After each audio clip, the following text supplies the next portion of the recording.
Broadcasting from the commodity capital of the world, Zurich, Switzerland, this is Insider's Guide to Energy.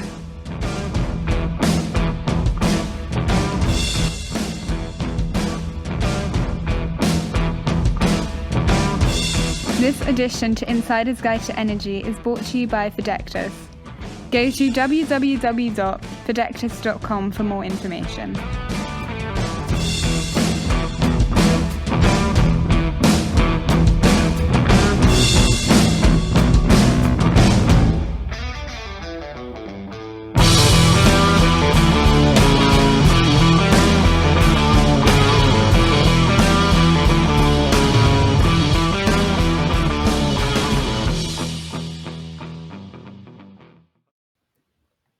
Welcome to Insider's Guide to Energy. I'm your host, Chris Sass, and with me, as always, is Johan Överholm. Johan, welcome back to the program. Thanks, Chris. Great to be on again. And I have to then admit that I didn't mention the weather last week. As you said, we're into some really rough weather in April, and all I want is sun. Maybe a good topic for the actual podcast as well. Well, I'd be happy to have some sun. I'd be happy to have some solar energy, whatever you want to talk about. Interestingly enough for me, as I was preparing we have an interview coming up with an author, and she'd recommended some other books. I've been reading this book that's kind of strange. It's The Moral Case for Fossil Fuels is the book I'm reading, and it's making this kind of argument for fuels. It's been hard to read through because I'm not buying all of what it's saying. So it's kind of interesting. It's got some interesting points and it's got some stretches there. So that's been my extracurricular activity for the podcast this week, is reading this book and making sure I get through it. But what I do want to talk about is not fossil fuels. I want to talk about solar and renewable and on all the interesting things that we normally talk about on the podcast. And I'm looking forward to this week's show to figure out, how do we match projects up with people that have capital and all kinds of interesting things that you can do. That interests me. So I don't know what you're thinking, but I'm hoping we cover some of that today. No, I agree. Now, we touched obviously on the number of shows we've done on different kinds of renewables. Solar has always been a little bit on the agenda, maybe not deep dived as much in too many episodes around this. But what I really look forward to as well is to see how do you integrate the ecosystem, the business ecosystem, into this kind of equation of moving to renewable, not just the energy industry itself, but actually the corporates as well. I hope to learn a little bit more about this. We had the PPA on before, but maybe not always directed to solar. So really looking forward to this. But as you always says, Chris, maybe we should bring on the experts and see where we go. So welcome to the show, Harald Överholm. Thank you so much, guys. A pleasure to be with you. We're always saying that we have a great advantage over our listeners. We have a great advantage because we've been able to do some research. We've spoken to you before in the pre-show, but for our listeners, would you give them a little bit of introduction? Who are you and the company you are working with? Yeah, sure. So I'm Harald Överholm. I'm the CEO and founder of Alight. We're a Swedish solar power company. We sell solar power to commercial and industrial customers across Europe, and to do that we build new assets, and that's kind of the passion of the company. I mean, the whole point here is to drive the energy transition, and it means just finding ways to build out assets. And our way of doing that is to sell the power to commercial customers. Myself, I've spent my whole career, which is almost 20 years now, in renewables. Right out of engineering school in Stockholm, I was actually a renewable energy engineer, one of the first classes to get that, which was great. Like I just felt like a calling ever since, something really useful to dedicate yourself to. And when I got out of school and I started investing, I was at a venture capital investing firm for renewable energy. I didn't know anything about solar because we didn't have that much solar in the Nordics, for all the obvious reasons you might argue.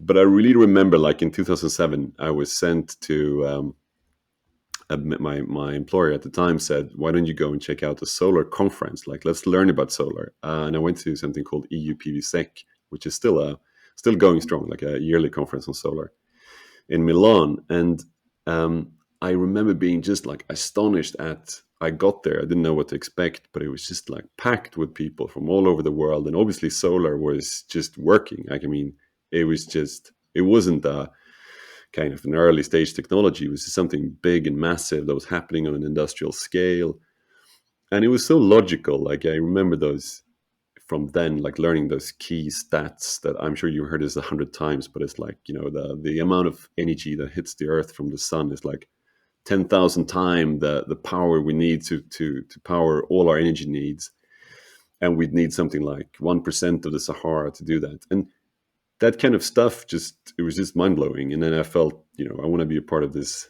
army, this solar army.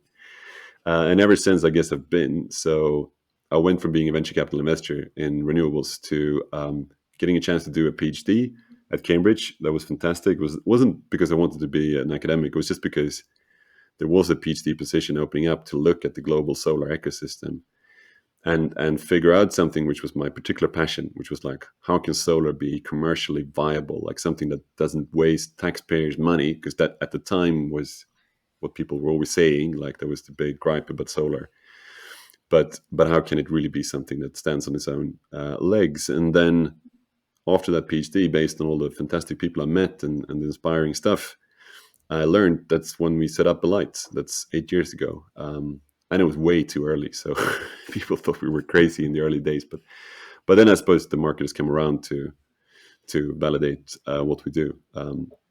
Yeah. So quite interesting.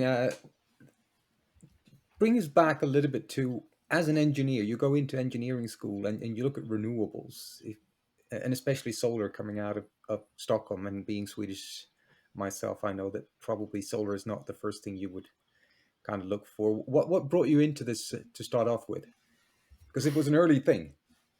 Yeah, no, it was super early. And on a European level, solar was happening at that time too, but it was just all driven by government subsidies, like government, the feed-in tariffs, you know. And I mean, again, people were always complaining, saying that, like, look, solar is just like it's a pyramid scheme to scam the government, like it doesn't work, and you know what's this all about? So, but at the same time, I mean, climate change was real even back then, and just the energy transition was clear. It was going to happen. It had to happen even back then. So it was this massive tension between something that was really small, kind of too early, too costly, but at the same time had this wonderful, like logical, almost like theoretically pure ability to fix a really big problem. So I guess as an engineer, you know, that's really attractive. But like I mean, okay, as an engineer, sometimes you're really attracted by just technical problems. But I think on a broader scale, as an engineer, you're kind of attracted by something that seems very logical, but it's just not. There's a bottleneck that has to be fixed, and you got to figure out what it is, and you got to work on it. And that's been my sense with solar ever since, that it's like the end game is so beautiful, it's so clear, like we could really power this globe with solar and a bit of wind and batteries, etc. But really solar could be bulk of it. But what's holding us back, you know, what's the bottleneck? It's a system question, it's a system engineering question, and that system entails the commercial bits too, and the financial bits, etc. But you got to get the whole system right in order to drive deployment. I think that's you know, it's enough to keep you keep you busy, keep you passionate for a long time.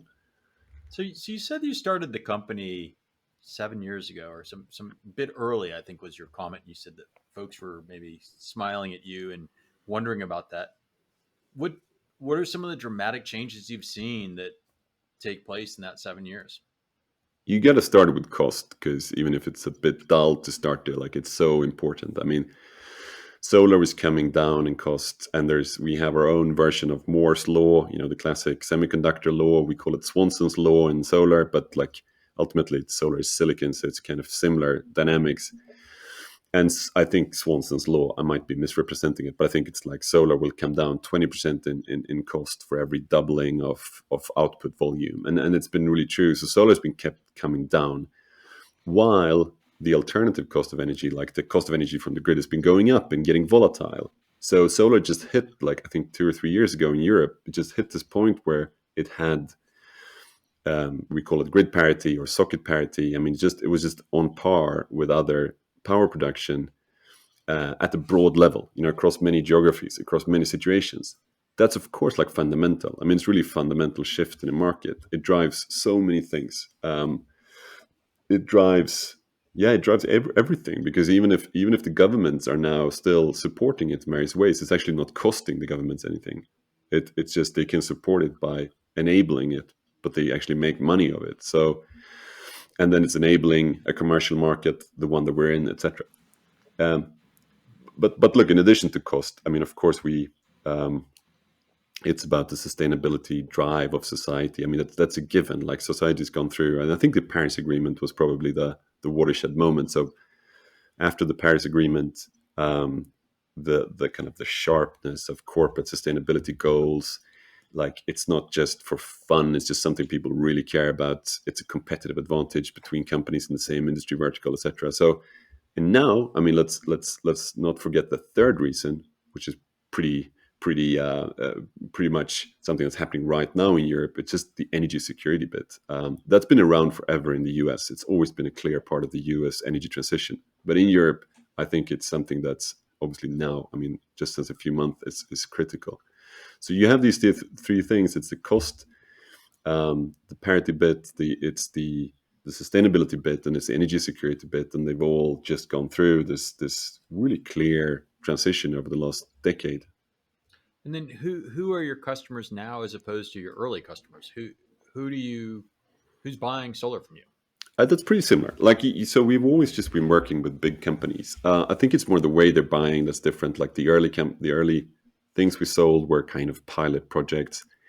Someone was really enthusiastic at the company side, but so they would do something, but they would do something really small, and it wasn't a significant bit of their strategy at all. And now it might be very much the same companies. We try to focus on kind of your average Fortune 500 company with its investment grade. It's got a decent sized power need, active across multiple markets.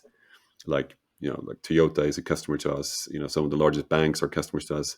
But it's just that now, because this has become integral part of their strategy, it's a part of their cost strategy, it's a part of their sustainability strategy. Suddenly everything is so much bigger, and the way they're buying it now is just different. Like, they're buying it with a focus and an urgency and a management intention to it. And they are, I feel, challenging us to come up with as large impact, as large projects as possible. That's really, really different.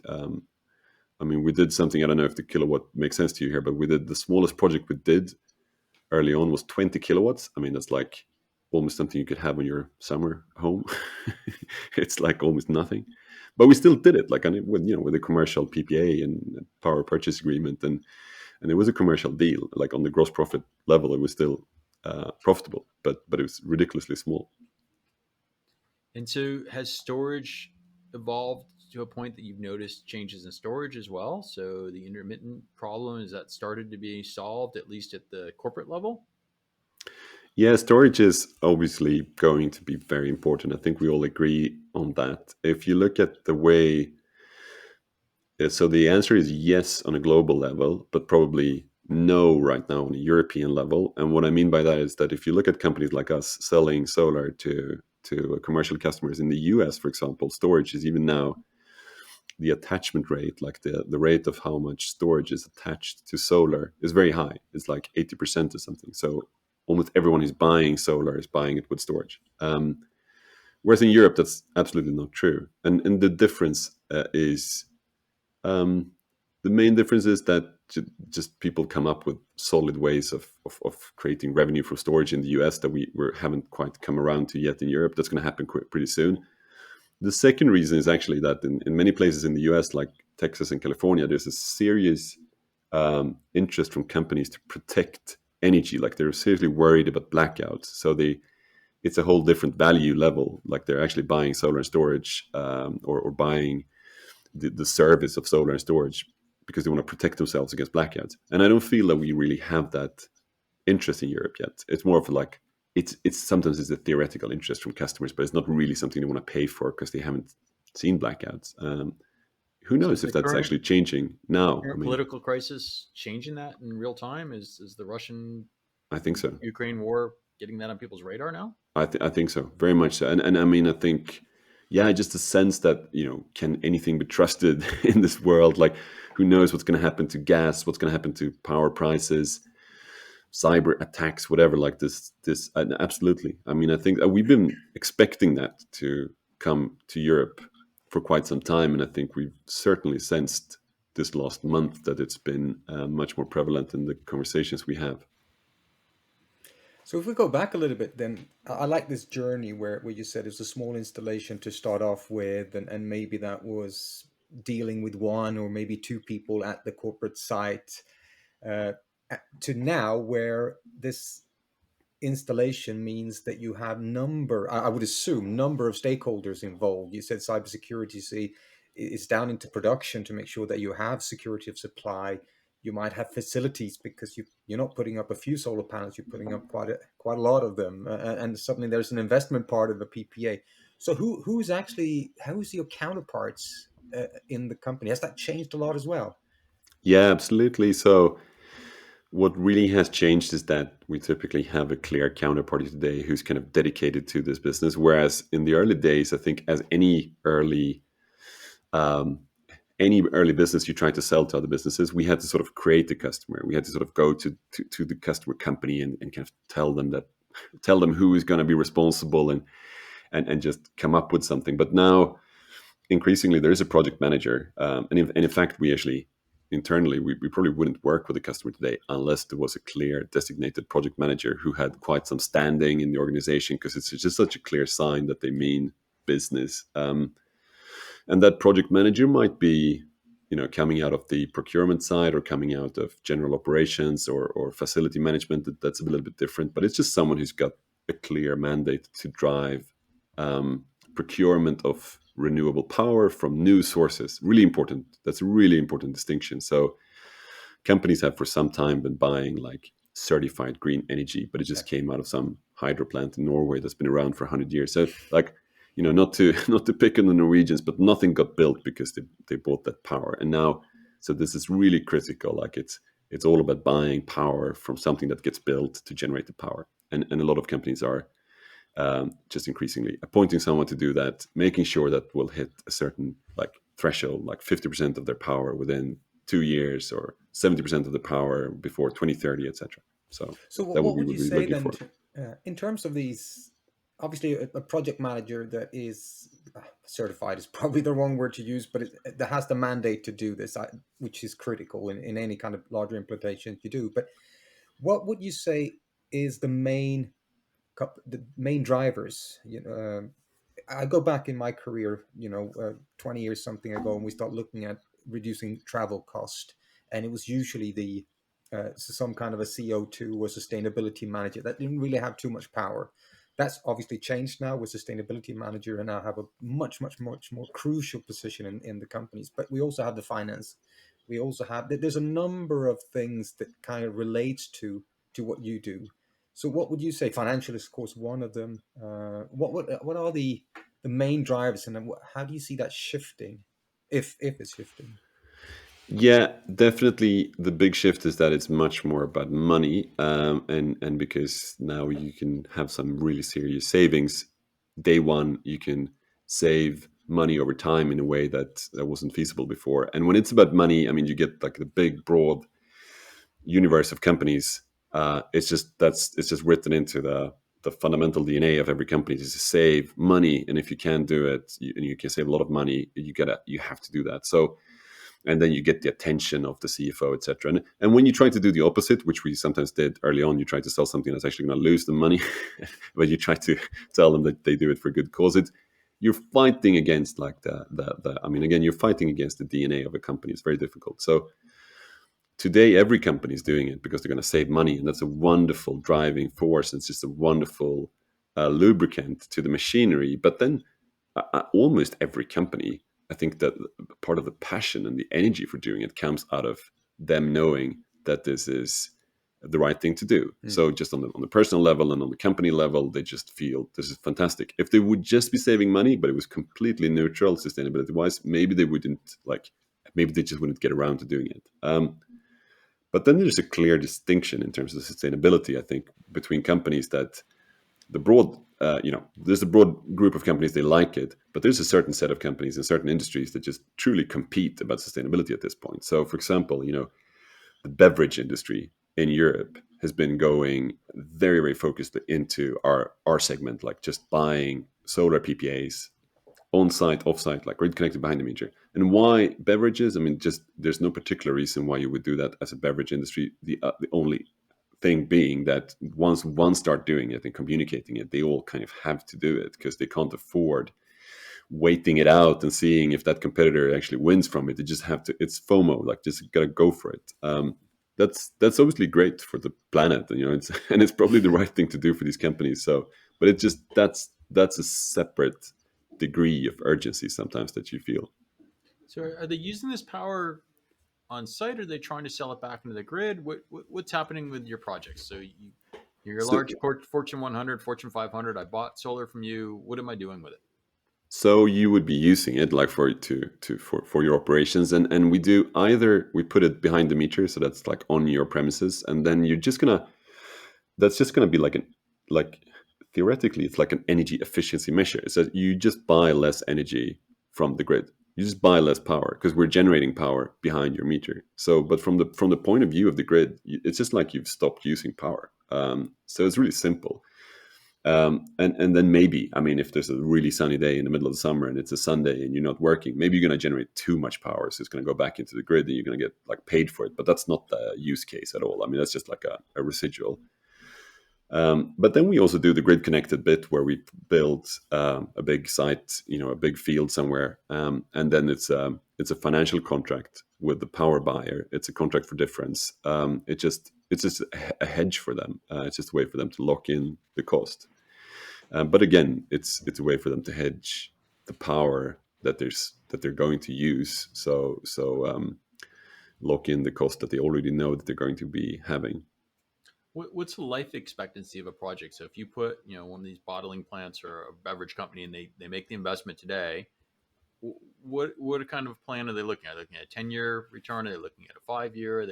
How long are they expecting this infrastructure to be in place? Yeah, and so I mean, and the way we do it, we always do it kind of as a service. So it's always us doing the investment, and it's actually always us who own the. So it's build, own, and operate, and we own the project basically. So and a lot of times we'll have a power contract that actually runs out long before we think that the technical lifespan is over. I mean, solar is it's funny today because you don't know how long it's going to last. I mean, people say you have projects that have been going for 40 years and they still produce power.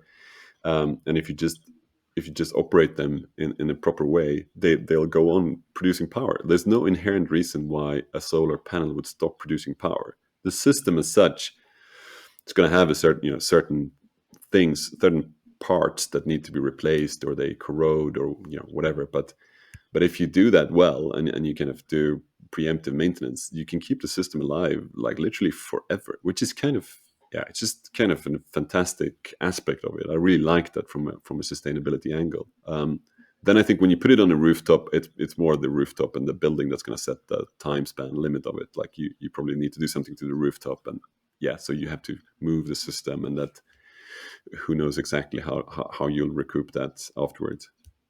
But the business model you just described is you actually own the asset and you just sell them power then. So they're just giving you permission or access to the site, and they give you the ability to install the infrastructure, but you actually own that asset, and then they still have a power bill each month. It's just from solar pricing as opposed to grid pricing. Yeah, exactly. And the underlying thinking is, of course, that this is the least amount of behavioral change that you can create for a customer. So they're used to buying power by the kilowatt hour. We help them to buy power by the kilowatt hour. We just happen to create a new asset to do that. But for them, they shouldn't have to switch their mindset. They shouldn't have to make an upfront investment in 20 years of energy. They shouldn't have to get an O&M team for solar in-house. They should just go on doing whatever they do, like beverages, for example, deploy their capital and their focus into that, but switch into solar with a minimum of hassle. So I would say that's the mainstream demand for solar. Then you'll always find like a few really passionate customers who actually have someone who would love to own a solar system, and that's great. They'll do that, but they won't work with us. So when you're saying switching, obviously there is a easy switch, which we like because that drives transformation, that drives adoption if it's easy and you don't have to change in the systems and all the rest. But in terms of contract time, so you get a sales cycle, of course, with your customers, and then you get an approval by the project manager, and then you got deployment. So how long is kind of the sales cycle around this, give or take? But more importantly, what is this? How long does it take to put everything up and to switch? Let's just step through the timeline. So probably the sales cycle is pretty quick these days. So that's a big shift in the market. It used to be that we had to teach them solar power, climate change, blah blah, for like 2 years. But cutting out that teaching down and just like you're meeting customers who actually know what they want, and it's more about proving that we're the right supplier. The sales cycle can be 3 months, a quarter, like 2 quarters. Then you sell it, or like you sign off on the key terms. Then it's up to us to actually engineer and build the system and get it up on the rooftop. Let's add another 1 or 2 quarters for that. Get the panels into place, get the suppliers, our contractors into place. The actual building time is really quick. Once the people are on site and you have the panels, like it's a week or 2 to actually put it up on the rooftop. And then you have the contract time, which is really long. Like we just said, we're building a system that's going to last forever, maybe. Contract times are north of 10 years always. That's what the customer wants, and that's what we want. So customers typically want it to be roughly 10 years. We want it to be roughly 15 years, and then like that's the tension. But yeah, why not? I mean, we only sell to companies that know that they're going to be using power for forever. Like power, along with rent and tax, is like a given. It's going to be, as long as you run as a company, you're going to be paying for power. So, and they want to lock it in, and we're locking it in for the long term. And the longer we lock it in, the easier it is for us to finance it and to have revenue certainty. So are you locking in like a cost plus model? So do they you just guaranteeing a certain margin that you're getting, or are you locking into prices for that 10 to 15 year window? We're locking in the prices for them. So, I mean, the whole negotiation is just about what are they going to pay us per kilowatt hour across this time period? And is there going to be some kind of escalation or like a CPI adjustment clause, or is it really just like a fixed price? I mean, that you can have some debate about that, but ultimately they want just price certainty. They pay per kilowatt hour. After the kilowatt hour is produced, they just want to know what the price is, and that's it. And then how do we get to that price? I mean, through the magic of market supply meeting demand. Sometimes we have to go cost plus. Sometimes we can have a more decent margin. Sometimes we do stuff at like almost zero because we want to win the deal and to like get into the next deal. That varies, but the market is at a point where, I mean, the cost of solar versus the alternative cost for the customer is at a nice, decent point where there's a decent delta. That means that there can be a good deal for the customer, savings day one, big savings over the lifetime, while we get a decent return on capital and a gross profit to the team. So I mean, that's the magic. I mean, you asked about what's the shift in the market. That's the magic. Like we have that delta to play with. We can create margins. So if we look at the financial model of it, obviously you mentioned in the beginning that the decrease in the production of solar, especially maybe on the hardware, etc. Is there a challenge here? Because if you look at it, you look at the EV model, for example, people may be waiting a little bit. Well, next model will be better. Next model will be cheaper because prices are going down. So I might wait a little bit. Next year, 2 years' time, when prices have gone down another 40%, it will be even cheaper for us to buy it. Is this something you come across, or is this because customers are well aware today? Yeah, I think the dynamic is different because this is a pure as a service model. So if the pricing ends up right, they're just locking in a saving from day one. So it's never a cost. Like it's literally never a cost. Like from month one, they're just making money. And I think when you're in that zone with a company, and now I'm being like, I'm generalizing broadly here, but I think once you hit something like a 10% immediate cost reduction of a significant piece of OpEx, companies just go for it. Like they're actually almost skeptical if you're offering more than 10% saving day one, because it's like sounds too good to be true. So I think no, but I think it just falls in that category. If you can, you're kind of selling them money. You're selling them money day one, and like, why would they want to wait? Like, it's just, let's just go for it. Plus, you're locking something in, which is, and what we always do, and what I think the customers do increasingly is that they try to have an opinion about power prices in the long run. They just buy like some power forecast 10 years into the future that they can believe in. Then they look at all the aggregated savings, and then they do the net present value day one of those savings, and they look at that number, and it ends up being like really big. If it's like, wow, it's 10 million euros. That's such a significant number, and if they come up with it themselves, it's something they really believe in. So they go to the management, and they just say, well, we can sign this contract today. We can lock in 10 million euros of savings. Well, what's holding us back? And nothing is holding them back. So they sign the contract. So you were in the venture side or an investor before. I think one of the trends that, unrelated to energy, that I think I've heard is that companies aren't having the longevity that they used to have. So companies being around 10 years, we used to always take that for granted. You're doing 10, 15-year contracts. What's the risk tolerance that some large percentage of them, that the world isn't changing, and that those companies are still going to be relevant in 10 or 15 years? Is that part of the calculus, and is that even a concern? That could be a concern for our investors, and for ourselves, obviously. So we have to look at the overall, we call it bankability of the projects we do. And one critical aspect of bankability is the customer, like the longevity, but like the general setup of the customer, the creditworthiness of the customer. But it's also other things. It's like the site. I mean, you have a great site with grid access, and you could argue that even if the customer disappears, you have a route to market, because you can sell it to the grid, you can sell it to whoever is the next tenant on that building, etc. So I mean, it doesn't hinge solely upon the one off-taker. It shouldn't, because then you've not done your homework. You should create like multiple routes to market, but probably the most lucrative one is going to be the initial customer. So yeah, we have to care about them. We have to pick. We tend to work with large customers. I use Toyota as an example, but we have many others who like Kingspan, for example, is another customer of ours, a global construction material company, active across the globe. It's been around for 100 years. We have all reasons to believe that they're going to be around 15 years from now. We look at the sites that we deliver to. So we deliver to a Kingspan factory in Sweden, where we have a rooftop, a 1.5 megawatt rooftop. We came in on that site just as they were building it, and we knew that they were building it with a 20-year horizon. So that's great. That feels good too. But yeah, I mean, so it's not like you can't do it for every site and every customer everywhere. That's the sad truth.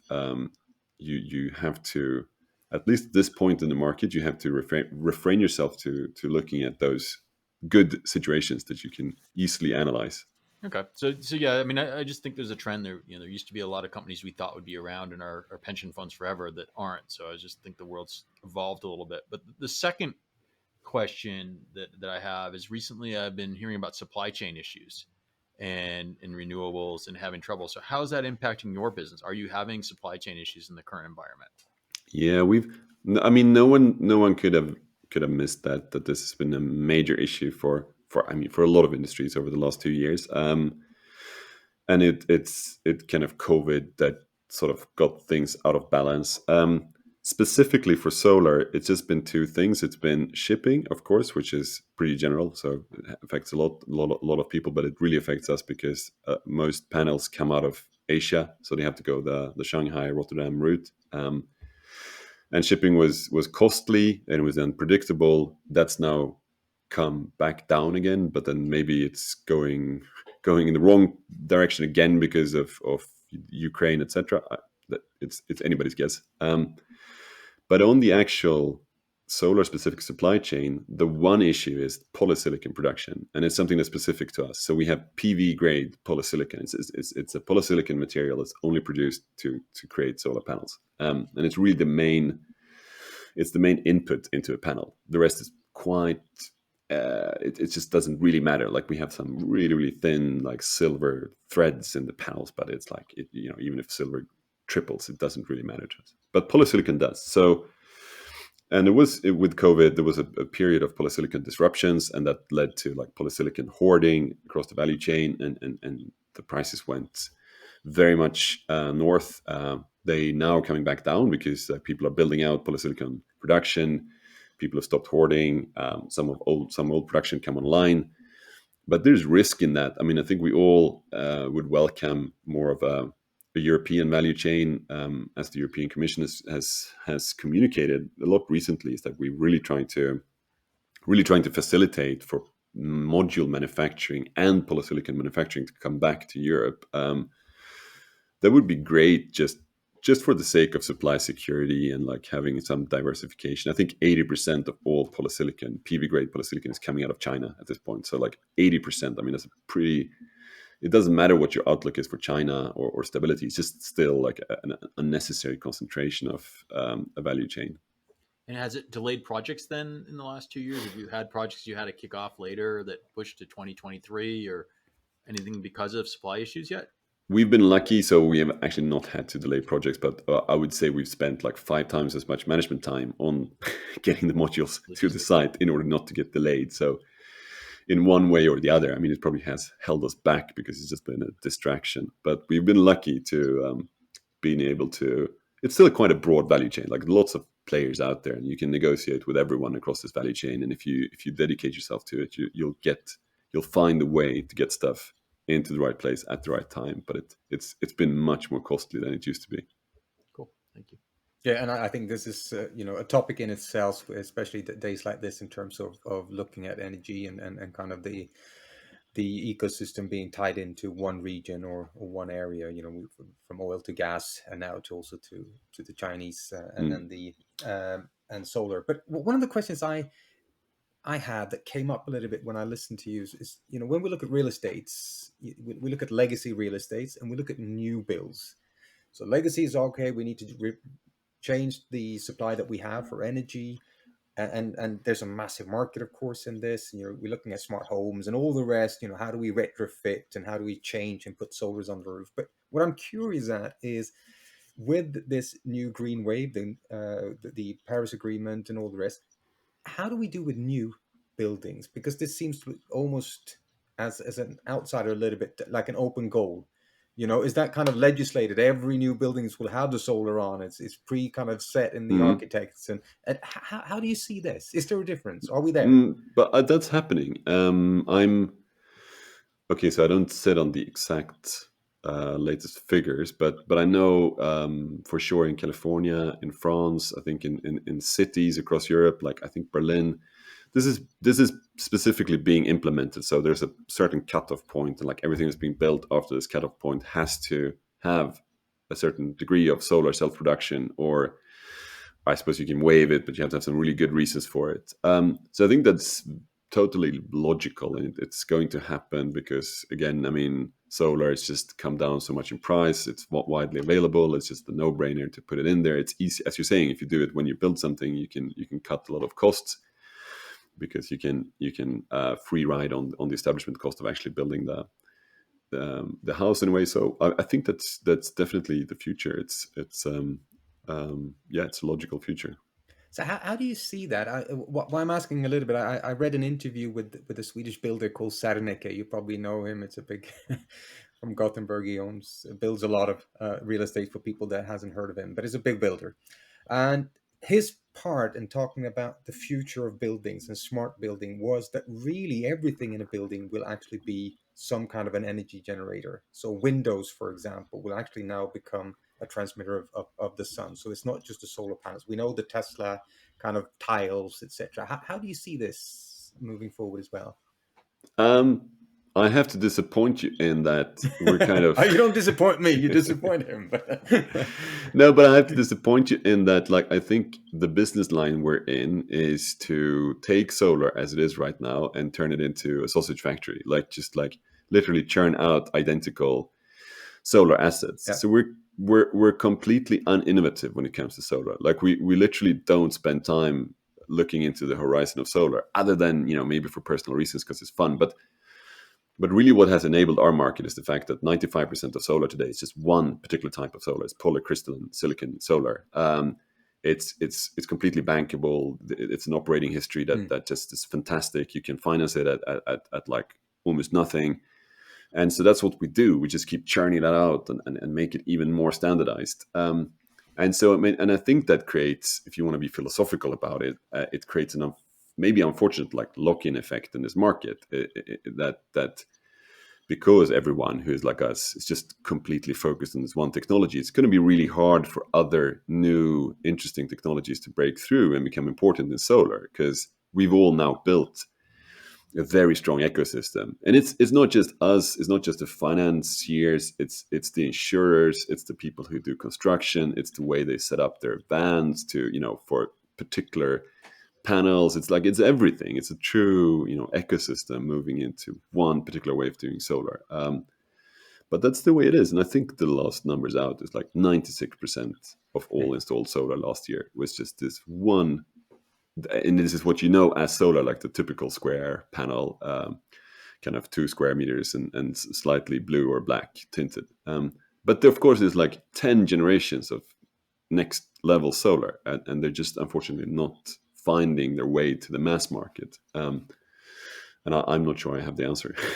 No, but I like the answer, because it did definitely not disappoint, because I think what is really interesting as well, especially on this show, that we have a lot of technologies that might work, that could be tested, and that's not going to drive the sustainability. That's not going to drive the transformation. So I'm actually quite pleased to hear that it's actually something that you can now scale into large parts, and not just that's looking what's so at much maybe innovation kind of a thing. No, but that's what's so much fun in this market, is that like billions and billions of euros are now going straight into just building new assets in a way that's absolutely clear to everyone how to do. And then you can take a step back and just look at it more industrially, and you can just go, okay, so what's the next bottleneck? How do we just keep increasing the flow? But you can stop thinking about all the kind of big threshold things, like how do we get this to ever be commercialized? And like, oh, it's just so difficult sometimes. But I think that's the great energy of our market, is that we've moved beyond that. So you offer this as a service, and you have disparate customers. You mentioned a few big names when you were talking about what they do. I can't but help but think that one of your core competencies as a company would then be software to manage this service, or managing it through some software platform you use, whether it's yours or someone else's. And if I look at maturity of industries, as we get more mature, so you just talked about multiple generations of panels, but there's kind of a acquiesced on a certain workflow. You generally want to improve your margins over time, right? So is it the software that's going to make you more efficient? Because the panels are going to come at their 20% rate, or whatever you described by Stephenson's law, I think it was, is what you call their, I can't, if that was the right name. Swanson. I think it's Swanson. Swanson's law, sorry. But yeah, it's not very widely known anyway. But so you're going to get some economies there as you do newer deployments. So you're going to get more efficient, but usually we engineer business to get efficient over time. So over that 10-year window that I'm buying your service, I would expect your company to have strides forward in efficiency. Is it the software? What's going to give you improvements over the next 10 years from your business point of view? Yeah, good. I mean, because now you're talking about the actual what we install now. I think partly the beauty of solar is that you lock so many of your costs in day one, and you have really little operation and maintenance anyway. And we do it quite efficiently with data, good data management today. Anyway, we probably don't see like fantastic margins coming out of the existing solar plants. What I do believe is that when it comes to behind the meter solar, it's going to be massive, or like a rapid transformation over the next 5 years from where we are now, which is like, here's the solar. We're selling the kilowatt hours as intermittent power whenever the sun shines.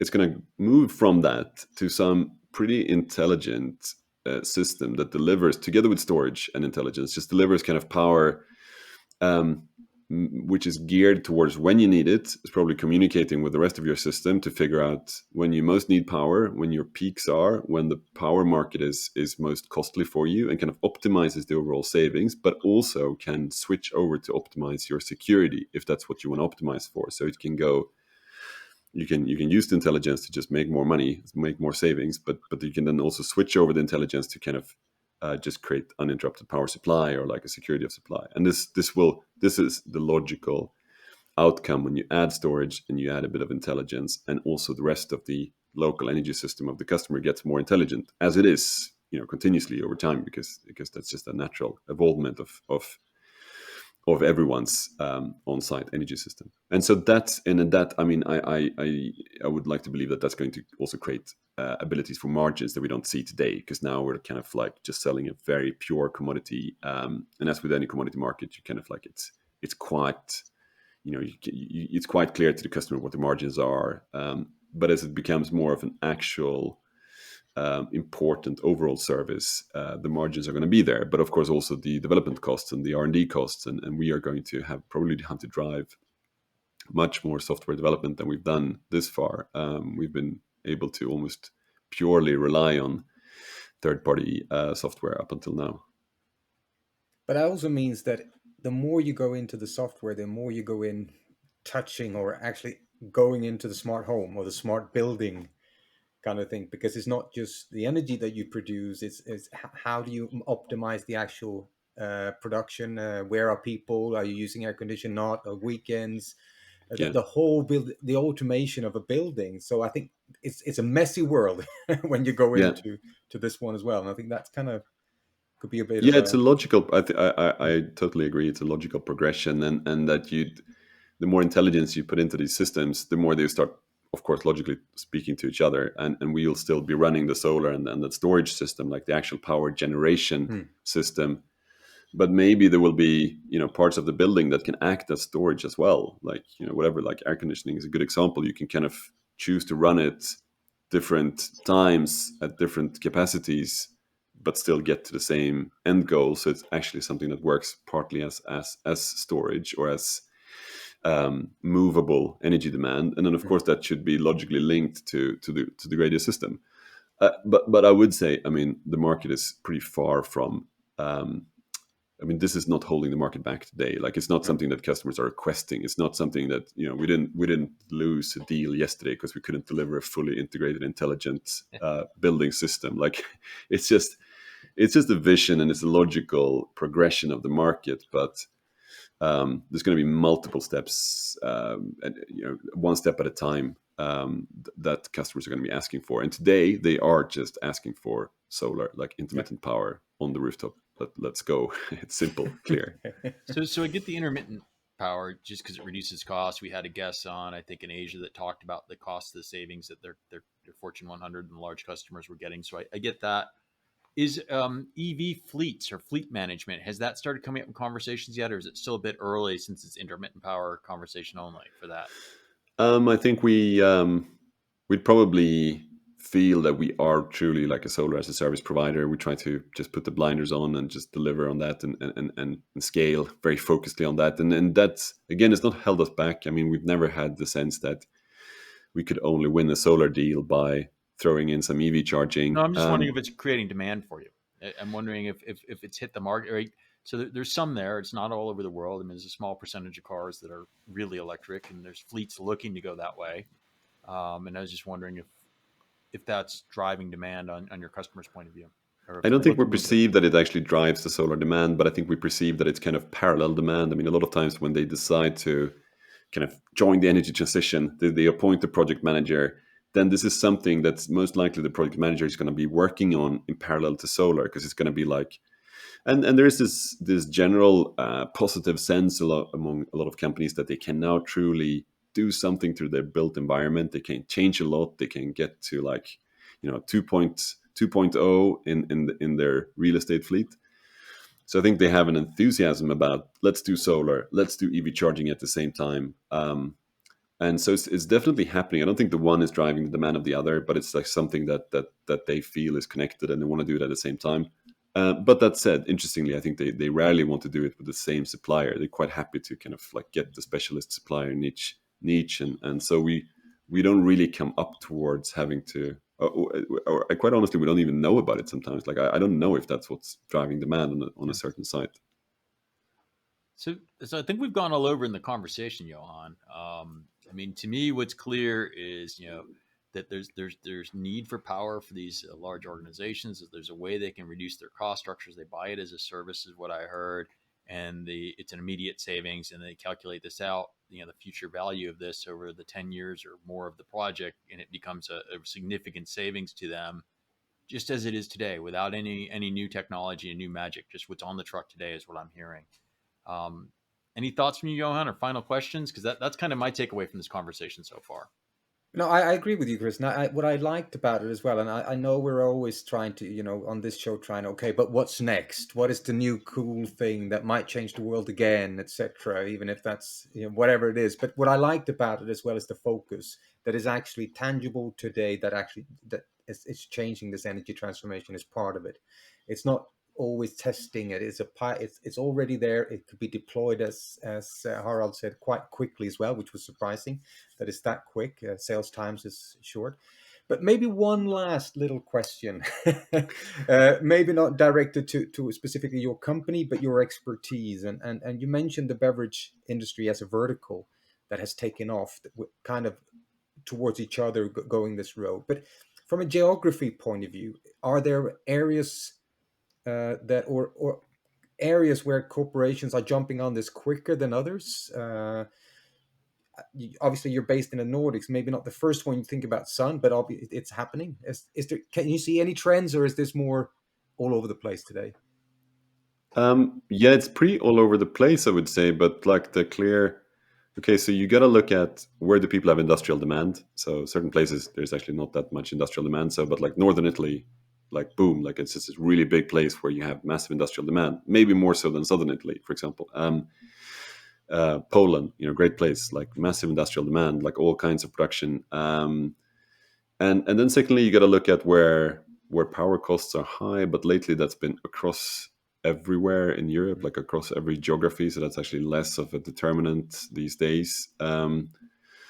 Solar installation, well, I mean, from Stockholm and southwards, like we have enough solar resource to create fantastic savings for customers, and then that kind of doesn't matter. Like, but yeah, I mean, the savings are better in the south of Spain. So, but are they all adopting things, it equally as quick? Are they jumping on this? yeah, no, definitely. I mean, this market is booming in Spain. Like, Spain is probably the most crazy market because they just have an abundant, but they have also a fantastic ecosystem for solar because they've been on the like in solar 1.0, like the government driven market. Spain was pretty big, so Spain is full of people who know a lot about solar, can build solar quickly. So it's that too.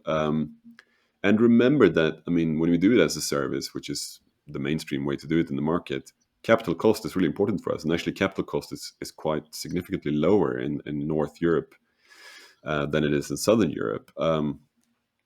So that kind of makes up sometimes for the difference in solar resource, and it just ends up being still an attractive price to the customer. But no, so I would say this is now happening everywhere where you have in Europe, where you have industrial presence, industrial demand, or data centers, like all everything we expect from power intensive infrastructure. It's it's really been a quick shift. Two or 3 years ago, I would have been more able to pinpoint certain hotspots and lots of places where nothing was happening. Now it's everywhere. Do people get recs for these? If your customers, are they getting credit for these? Yeah, so if it's So like the secondary energy. market, so your customer is generating, or are you getting the recs? Who gets the credit for it to sell the credits? So what we call the EACs, or like the energy attribution credits, Yeah. or sometimes they call guarantees of origin, or Yep. you can, but it's just like the underlying certificate that a particular megawatt hour has been generated. That's always something that goes to the customer, because if it didn't, it wouldn't be fully additional in the sustainability way of thinking. And then I would say there's a particular cohort of customers that might not want it. So like certain really big industrial um, high intensity energy users, they might not care, and then they might say, look, you can sell this, make some money of it, and reduce that from our bill instead. But the vast majority of customers would want to get them and to cancel them, because that's what you do with them. You cancel them in order to, you kind of denying the market access to this particular credit, and by doing that you kind of upholding the general market for credits as an incentive to others. How important is that to your business model? How are those credits I mean, I've heard mixed feedback on credits, right? So some people like them, some people don't like So we them. give them away for free. I think that answers the question. No, it's like I think on a monetary level they're meaningless. Like we don't really see that they have a price. But because the system is there, they have to be generated and given away. So it's more like just a thing that happens. But it never goes into pricing. And if you have a customer that would say, look, you can sell these credits as you wish, you can do it. You can get something for it, but the transactional hassle is huge because there's no liquid market for it. So you gotta basically call a trading desk at a utility trading desk and ask them what they're willing to pay you for it, and they're not going to buy it unless the volume is really big. So I don't know. Like I don't think it's a functional market instrument actually. Yeah. Well, sorry to derail us at the end. I was just curious. That was festering in the back of my mind. I was just like, hey, I wonder how this works. And as Johan usually says, is we ask the dumb questions on Insider's Guide because it's just the No, but that's not a dumb question. That's like a super complicated question because like very few people truly can like truly mentally absorb how that market is supposed to work and what good it's supposed to be doing versus the ideal world. So I think it's a really good question. Yeah. Well, I want to thank you for the conversation today. I found it enlightening, no pun intended, but I definitely enjoyed hearing about your business model and what you've built. I like hearing that you were early and that you were able to ride through the early days to get to where the market is today, where the demand is in the market today. I was happy to hear you say that supply chain isn't really hurting your projects because some of the things I'm reading in the articles I read, certainly in parts of the renewable segment, it does seem to be a problem today, and it seems like you guys are fortunate to be able to work through that. Thank you so much for being our guest. Well, thank you so much. It's been a fantastic conversation and really a pleasure to join you. Thanks. Well, for our audience, you spent another hour listening to Insider's Guide to Energy. We hope you've enjoyed this content as much as we have. If you have, please like it, subscribe to it, comment on it, and don't forget to tell your friends about Insider's Guide to Energy. We'll see you again next week. Bye-bye.